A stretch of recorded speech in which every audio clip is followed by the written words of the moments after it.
A lot of people take this approach when they turn 65. I'll deal with Medicare later. I'm healthy. I don't take medications. I'll figure it out when I need it. That sounds reasonable, but with Medicare, doing nothing is often a decision and sometimes a costly one. So let's talk about what actually happens if you take no action at 65. First, Part A. If you're already receiving Social Security, Part A usually starts automatically. Most people don't pay a premium for it. So far, so good. Now here's where the problems begin. Part B does not always start automatically.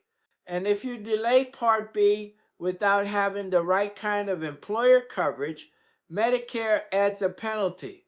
That penalty is not temporary. It is added to your premium and stays with you for the rest of your life, every year, as long as you have Part B. Many people discover this years later when nothing can be done to fix it. Now let's talk about prescription drugs. Part D is optional, but Medicare expects you to have drug coverage when you are eligible. If you go too long without credible drug coverage, Medicare adds another penalty.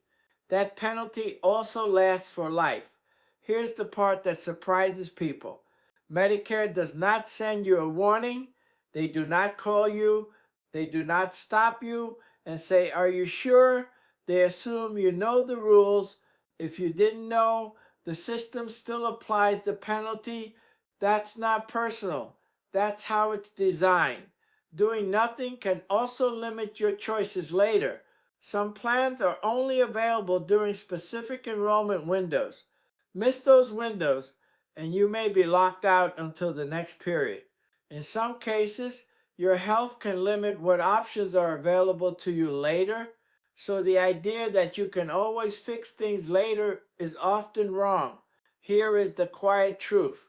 Most Medicare penalties and restrictions come from inaction, not bad intentions. People weren't careless. They just assumed Medicare would take care of them automatically. Some people want hands-on help navigating this. Others want to understand Medicare quietly without pressure or sales calls. That is why Medicare self-enroll.com exists. It gives you a self-guided way to understand what happens if you act and what happens if you don't, before consequences set in. You don't need to rush, but you do need to be aware. If you want a calm, pressure-free way to understand your options, you can explore MedicareSelfEnroll.com when you're ready. Please like, share, subscribe, and ring the notification bell so you don't miss our next video.